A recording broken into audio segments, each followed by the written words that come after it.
Hello दोस्तों, तो आज मैं आप लोगों के लिए एक्सप्लेन करने वाला हूँ टेल्स ऑफ हर्डिंग गॉड्स के एपिसोड 42 को। तो एपिसोड की शुरुआत होती है और हम मूनशिप को देखते हैं जो डाजू रिवर के सोर्स से बाहर निकल आ रहा था। इसमें किन्मो और बाकी के लोग भी सवार थे, जैसे कि डीमन किंग रूटियान और ड्रैगन केलिन। तो इस जगह पे आते ही किन्मो कहने लग चुका कि कहीं हम फॉरबिडन लैंड में तो नहीं आ चुके। नहीं, ये तो वही डायरेक्शन है जो फॉरबिडन लैंड की ओर जाता है। इस फॉरबिडन लैंड के बारे में मुझे लिंगजिन ने बताया था। क्या कैरफ्री विलेज फॉरबिडन जोन के अंदर है? जो अभी किन्मू का कहना ही था कि तभी उसे अपने पीछे किसी के आने की आभा हुई, मतलब कि उसे महसूस हुआ कि कोई तो उसका पीछा कर रहा है। तो इसीलिए वो हैरान होते हुए अपने पीछे देखने लगा। वो यहाँ पे चौकन्ना था। अब उसने देखा कि बहुत सारे डीमंस इसी ओर आ रहे हैं और वो बहुत ही तेजी से आते हुए मूनशिप को घेर लेते हैं। दरअसल ये पिछले एपिसोड के डीमन गॉड के लोग थे जो किन्मू को मारने आए हैं। इन डीमंस को देख के डीमन किंग रूटियान और ड्रैगन केलिन हैरान हो चुके। ड्रैगन केलिन तो हैरानी के साथ साथ परेशान और डरा हुआ भी था। उसे लगने लगा कि ये डीमंस तो अब उसे नहीं छोड़ेंगे, इसलिए वो कहने लग चुका कि इतने सारे डीमंस, अब तो हम पक्का गए। उसका भी ये कहना ही था कि तभी किन्मू मूनशिप की पावर्स का यूज करते हुए ब्रोकन मून को एक्टिवेट कर देता है, जिस वजह से मून बहुत ही तेजी से चमकने लग चुका। इस चमक की वजह से सभी डीमंस मारे जाने लग चुके। कोई भी इस रोशनी के सामने टिक नहीं पा रहा था। हर एक डीमन मारा जाता है।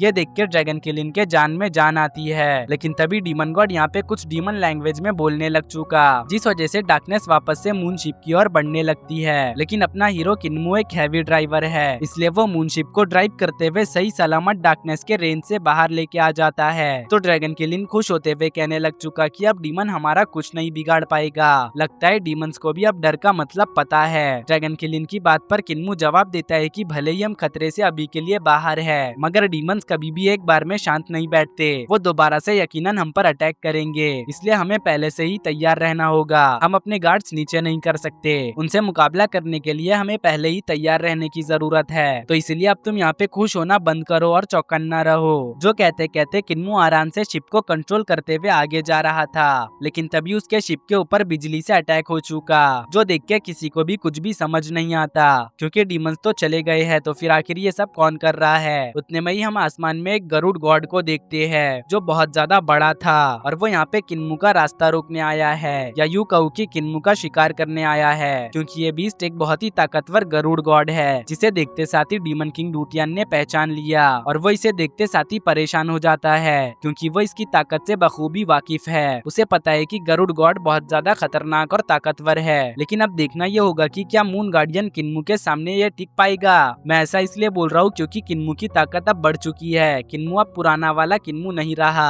वो अब एक डिवाइन गॉड की तरह है। उसके पास ट्रू गॉड जैसी ताकत आ चुकी है। तो इसीलिए किन्मू इस गरुड़ को देख के जरा भी पैनिक नहीं करता। वो सबसे पहले तो यहाँ पे गरुड़ डीमन गॉड के थंडर अटैक को ब्लॉक करता है, जिसमें किन्मू को थोड़ी मुश्किल तो आती है, लेकिन कोई ज्यादा खास डैमेज नहीं होता। किन्मू ने झट से ही खुद को संभाल लिया था। उसी वक्त किन्मू की थर्ड आई, जो कि मून गार्डियन बनते समय फोरहेड पे फॉर्म हुई थी, वो एक्टिवेट हो गई, और इस थर्ड आई में एक्सट्रीम यिन एनर्जी प्रोड्यूस करने की ताकत है। तो किन्मू यहाँ पे अब उसी एबिलिटी का यूज करने लगा, जिसे देखते ही डीमन किंग के होश उड़ गए। वो सोचने लगा कि ये लड़का ना सिर्फ मून गार्डियन बना है, बल्कि एक्सट्रीम यिन एनर्जी को भी यूज कर पा रहा है। यकीन नहीं होता कि इस लड़के में ये करने की भी एबिलिटी है। अभी डीमन किंग यहाँ पे ये सोच ही रहा था कि तभी किन्मू अपने अटैक को चार्ज करते हुए रिलीज कर देता है, जिस वजह से एकदम से सब कुछ शांत होते हुए डीमन गॉड का कटा हुआ सर नीचे गिरने लगा। यह अटैक सच में बहुत ज्यादा खतरनाक था। इस अटैक को चार्ज करने में किन्मू की भी ढेर सारी वाइटल एनर्जी कंज्यूम हो जाती है, जिस वजह से अब उसकी हालत यहाँ पे पहले से भी ज्यादा खराब होने लगी। ये सब देख के डीमन किंग कहने लगता है कि इस लड़के ने तो कैजुअली गरुड़ डीमन गॉड को मार डाला। सच में ये बहुत ही ज्यादा ब्रूटल है। एक मर्तबा अगर मैं रिलीज हो गया तो मैं कभी भी इस दुनिया में वापस से कदम नहीं रखूंगा। मैं तो सोच रहा था कि जब किन्मू मुझे रिलीज करेगा तब मैं इस दुनिया में इन्वेड करूंगा, लेकिन अब इस अजीब सी दुनिया में इन्वेड करने का छोड़ो, आजाद होने के बाद एक पल भी नहीं रुकना चाहूंगा। मुझे मेरा घर ही प्यारा है। जो सब कहने के बाद मूनशिप बहुत ही तेजी से फॉरबिडन जोन की ओर जाने लगी। अगले सीन में ये सभी लोग फॉरबिडन जोन के काफी ज्यादा करीब आ चुके थे, इसलिए किन्मू कहने लगता है कि तुम सभी तैयार रहना, हम कभी भी कैरफ्री विलेज में इंटर कर सकते हैं, क्योंकि हम फॉरबिडन जोन के काफी ज्यादा करीब आ चुके हैं। जो सब कहते हुए किन्मू धीरे धीरे मूनशिप को आगे लेके जा रहा था। उसी वक्त सामने मूनशिप की परछाई दिखने लगी, जो देख के पहले तो ऐसा लगा कि सामने कोई बड़ा सा मिरर है। यहाँ किसी को भी कुछ भी समझ नहीं आता।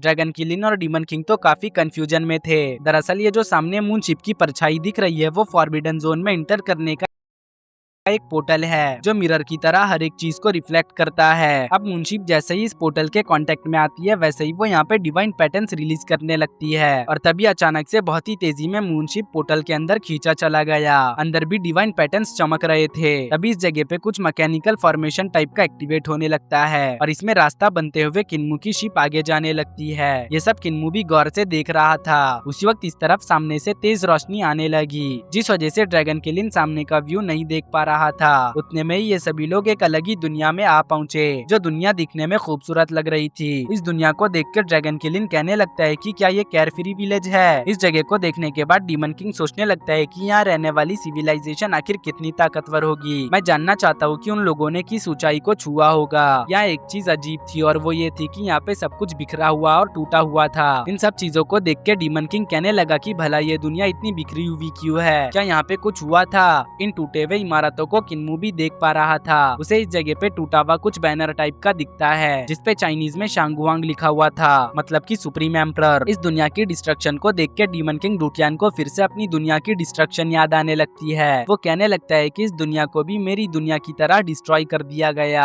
समझ नहीं आ रहा कि आखिर इतने पावरफुल सिविलाइजेशन को किसने मिटाया होगा। तभी ड्रैगन किलिन कहने लगता है कि इस जगह पे तो उन डिवाइन डेटीज के सुपीरियर्स रहते थे, यहाँ पे तो हमें उन लोगों के योर मैजेस्टी मिलने चाहिए। डिवाइन डेटीज को इसी जगह से तो वॉर करने का ऑर्डर मिलता था, तो आखिर ये दुनिया ऐसी तबाहकुन हालत में क्यों है। क्या ये लोग अभी तक भी फाइट नहीं कर रहे। एक मिनट, कहीं ये लोग वॉर हार तो नहीं गए। मुझे लगता है कि ऐसा ही हुआ होगा, ये लोग वॉर हार चुके हैं। जो सब सुन के और इस जगह को बर्बाद देख के किन्मू तो इमोशनल हो चुका। दरअसल जिस विलेज को वो अपने माँ बाप से मिलने के लिए इतने सालों से तलाश कर रहा था वो इसे इस हालत में देख के उदास है। उसे यकीन नहीं हो रहा था कि ये जगह इस तरह से तबाह हो चुकी है। अगर ये जगह इस तरह से तबाह है तो मतलब कि अब किन्मू के पेरेंट्स भी यहाँ पे नहीं होंगे। हो सकता है कि वो मारे गए हो या फिर अपनी जान बचाकर भाग गए हो। खैर ये बात तो हमें आने वाले एपिसोड्स में पता चल ही जाएगा। इधर किन्मू को अपने पेरेंट्स याद आने लगते हैं। वो कहने लगता है कि केयरफ्री विलेज आखिर ऐसा क्यों हुआ। अभी वो यहाँ पे इमोशनल हो ही रहा था कि तभी ग्रैनी सी का हैंड आके उसे सहारा देने लगा, जिस वजह से किन्मू खुद को संभालते हुए कहने लगा कि इस तरह से मैं यहाँ पे इमोशनल नहीं हो सकता। वो यहाँ पे केयरफ्री विलेज के लिए नहीं अपने ग्रैंडपास के लिए आया है, तो इसीलिए अब उसे अपने ग्रैंडपास को ढूंढने पे फोकस करना चाहिए। जो कहने के बाद किन्मू डिवाइन आई का यूज करते हुए इस जगह को ऑब्जर्व करने लग चुका,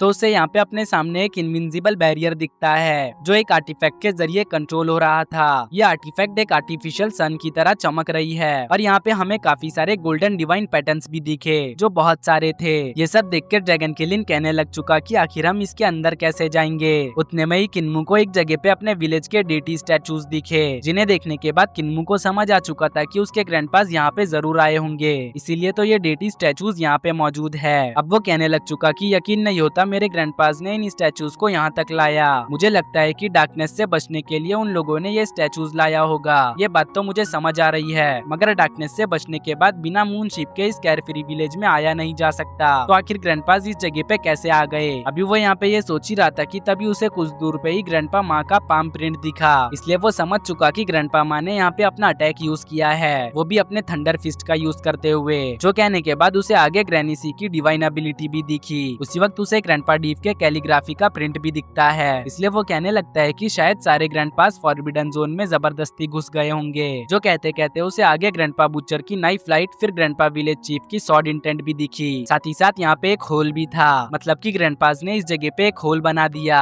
इसलिए वो सोचने लगा कि शायद ग्रैंडपास ने यहाँ पे फोर्सफुली अंदर जाने की कोशिश की है, लेकिन अब मुझे ग्रैंडपास को जल्द से जल्द ढूंढना होगा और उसके लिए मैं यहाँ पे हाथ धरे नहीं बैठ सकता। मुझे अगर अपने ग्रैंडपास को ढूंढना है तो कुछ न कुछ तो करना ही पड़ेगा। जो सब कहते हुए वो इस जगह को और अच्छी तरह से देख रहा था, मगर तभी उसे यहाँ पे कुछ अनयूजुअल फील हुआ, इसलिए वो कहने लगा कि जरूर यहाँ पे कुछ गड़बड़ है। अभी उसका ये कहना ही था कि तभी यहाँ पे किसी के हंसने की आवाज आने लगी और ये आवाज और किसी की नहीं डीमन गॉड की थी, जो हंसते हुए किन्मू से कहने लगा कि मुझे यहाँ तक एस्कॉर्ट करने के लिए तुम्हारा शुक्रिया, अगर तुम ना होते तो मैं कभी भी इस केयरफ्री विलेज को ढूंढ नहीं पाता। जो कहते हुए वो यहाँ पे अपने लोगों को भी बुला चुका। ये सब देख के ड्रैगन किलिन की सांसें फिर से थम चुकी। वो कहने लगता है कि आखिर ये दोबारा से यहाँ पे क्या कर रहा है, समझ नहीं आता कि आखिर ये हमारा पीछा क्यों कर रहा है, भला हमने इसका क्या बिगाड़ा। वहीं किन्मू भी कुछ इसी तरह का कह रहा था। वो कह रहा था कि आखिर ज़ेनियांग पैलेस का डीमन गॉड यहाँ पे क्यों आ रहा है, अगर वो मेरा पीछा कर भी रहा था तो फिर मैं उसे सेंस क्यों नहीं कर पाया, आखिर ये सब चल क्या रहा है। अभी किन्मू इसी कश्मकश में था कि तभी डीमन किंग अपनी एनर्जी रिलीज करते हुए कहने लगा कि मेरे बच्चों, हम अपने घर पहुंच गए, अब हमारे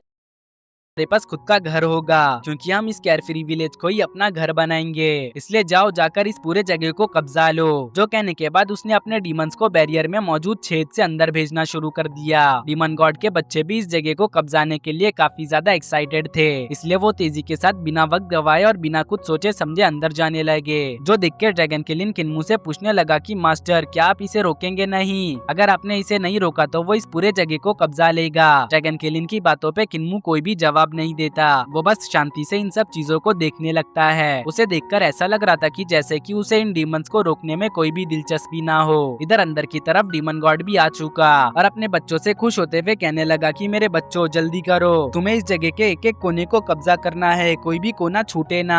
आज हम इस पूरे केयरफ्री विलेज पे काबिज हो जाएंगे, पूरा केयरफ्री विलेज अब से हमारी मुट्ठी में होगा। जो सब अभी उसका ये कहना ही था कि तभी डिवाइन पैटर्न्स एक्टिवेट हो जाते हैं और ये डिवाइन पैटर्न्स डीमन गॉड के बच्चों को वैनिश करने लगे, इस तरह से जिस तरह से कोई पेपर को जलाता है। इन सब चीजों को देखने के बाद डीमन गॉड को तो कुछ भी समझ नहीं आता। वो कहने लगता है कि ये सब क्या हो रहा है। इधर किन्मू भी ये सब देख रहा था, इसलिए वो कहने लगा कि जिन्हें मैं डिवाइन पैटर्न समझ रहा था वो तो डिवाइन लैंग्वेज निकले, मुझे यकीन नहीं होता ये सच में डिवाइन लैंग्वेज है। ऐसा लगता है इस रिस्ट्रिक्शन को डिवाइन लैंग्वेजेस से फॉर्म किया गया है। अगर ये बात सच है तो ग्रैंडपास की डिवाइन एबिलिटीज अंदर रिस्ट्रिक्टेड होगी, वो अपने डिवाइन एबिलिटीज का यूज नहीं कर पाएंगे। और दूसरी बात यह कि डिवाइन लैंग्वेजेस के रहते हुए अंदर जाना आसान नहीं, ये डिवाइन लैंग्वेजेस गार्ड की तरह यहाँ पे काम कर रहे हैं। जो भी अंदर जाएगा उसे लड़ना होगा या मौत का सामना करना होगा। ये जानने के बाद किन्मू डीमन गॉड को इसके लिए शुक्रिया करने लगा। वो कहने लगता है कि तुम्हारी वजह से मुझे इस बारे में पता चल पाया, वरना तो मैं अंदर जाकर खुद ही मुसीबत में पड़ जाता। जो सुन के डीमन गॉड को तो काफी ज्यादा गुस्सा आ रहा था। उसका दिल तो कर रहा था कि वो अभी के अभी ही जाकर किन्मू को खत्म कर दे, लेकिन उसे यहाँ पे फिलहाल अपने आप को बचाना है, इसलिए वो अपने बच्चों के साथ इस जगह से निकलने लगा। वो कहने लगता है कि मेरे बच्चों, अभी के लिए हम इस जगह को कैप्चर नहीं कर सकते, हमें जल्दी यहाँ से निकलना होगा, हम बाद में यहाँ पर आएंगे, इसलिए चलो जल्दी से निकलो। अभी डीमन गॉड भाग ही रहा था कि तभी डिवाइन लैंग्वेजेस आपस में कोऑर्डिनेट बनाते हुए उसके बच्चों को मारने लगते हैं। ये देख के किन्मू कहने लगता है कि ये तो बिल्कुल भी ठीक नहीं हुआ, ये रिस्ट्रिक्शन ना सिर्फ आपको अंदर जाने से रोकता है बल्कि बाहर आने से भी रोकता है। इधर डीमन गॉड जैसे ही ये सब देखता है वैसे ही वो अपने सेल्फ क्रिएटेड रियलम को एक्टिवेट कर लेता है। वो डिवाइन लैंग्वेजेस से बचने के लिए अपने डिमोनिक रियलम में छुपना चाहता था, इसलिए वो तुरंत ही अपने डिमोनिक रियलम की ओर भागने लगा। वो डिमोनिक रियलम में दाखिल होने के काफी ज्यादा करीब था, जो देख के किन्मू कहने लगता है कि ये डीमन गॉड खुद को शाना समझता है, ये यहाँ पे अपने डिमोनिक रियलम में खुद को बचाने के लिए छुपना चाहता है, मगर अफसोस कि वो ऐसा नहीं कर पाएगा, क्योंकि जब इस रिस्ट्रिक्शन ने ग्रैंडपा विलेज चीफ की डिवाइन एबिलिटीज को सील कर दिया है तो ये क्या चीज है। किन्मू का कहना बिल्कुल सही था, क्योंकि तभी डिवाइन लैंग्वेजेस का एक कोऑर्डिनेट अटैक सीधा जाके डीमन गॉड से हिट हो गया और डीमन गॉड इस अटैक को डॉच भी नहीं कर पाया, क्योंकि उसके पास जरा भी यहाँ पे वक्त नहीं था। अब अटैक हिट हो जाने की वजह से वो डिमोनिक रियलम में भी नहीं जा पाता। वो अब डिमोनिक रियलम में जाने की बजाय नीचे फॉल होने लगता है। नीचे गिरते गिरते वो भी अपने बच्चों की तरह वैनिश हो चुका। डीमन गॉड के वैनिश होते साथ ही पूरा माहौल फिर से शांत हो जाता है। इन सब चीजों को देख के डीमन किंग डुटियान तो सदमे में लग रहा था, क्योंकि वो इस तरह की चीज पहली बार देख रहा है। वो कहने लग चुका कि आखिर ये सब क्या था। डीमन गॉड तो मोमबत्ती की तरह खत्म हो चुका। डीमन गॉड ऐसे मरा जैसे कि वो कुछ भी ना हो। ये जगह तो सच में बहुत ज्यादा खतरनाक है। क्या किसी जगह को इतना खतरनाक होना चाहिए? जो सब जब डीमन गॉड यहाँ पे कह रहा था तो हमें उसकी आवाज में साफ साफ डर दिख रही थी। डीमन गॉड को इस दुनिया में आने के बाद इतने सरप्राइजेस मिले हैं जितने उसे कभी भी नहीं मिले। सबसे बड़ा सरप्राइज तो उसके लिए किन्मू था। वहीं दूसरी तरफ हम ड्रैगन किलिन को देखते हैं, जो इस नजारे को देख के काफी ज्यादा डर जाता है। वो डरते हुए कहने लगता है कि आखिर इस रिस्ट्रिक्शन को किसने बनाया होगा। ये रिस्ट्रिक्शन बिल्कुल भी एग्जिस्ट करने लायक नहीं, क्योंकि ये बहुत ही ज्यादा टेरिफाइंग है। मैं ये सोच रहा हूँ कि जब ये रिस्ट्रिक्शन इतना टेरिफाइंग है तो इसे बनाने वाला कितना टेरिफाइंग होगा। मैं तो इमेजिन भी नहीं कर सकता कि वो कौन से लेवल पे होगा, जिसपे किन्मू के मुंह से बस एक ही लफ्ज निकलता है और वो होता है गॉड। किन्मू के इसी आखिरी वर्ड के साथ हमारा ये एपिसोड यहीं पे एंड होता है। मुझे उम्मीद है कि आप लोगों को एक्सप्लेनेशन पसंद आई होगी। अगर जरा भी पसंद आई हो तो आप लोग एंड स्क्रीन पे दिख रहे इस नए सीरीज को भी चेकआउट कर सकते हो। ये एक न्यूली रिलीज सीरीज है जो टेल्स ऑफ फर्डिंग गॉड्स के स्टूडियो। ये एक न्यूली रिलीज सीरीज है जो टेल्स ऑफ फर्डिंग गॉड्स के स्टूडियो से ही बिलोंग करती है। तो आप एक मर्तबा मेरे कहने पे जरूर से इस सीरीज को चेकआउट कर लेना और फिर अगर हो सके तो चैनल को सब्सक्राइब भी कर देना, क्योंकि हम लोग 30K के बहुत ही ज्यादा करीब है।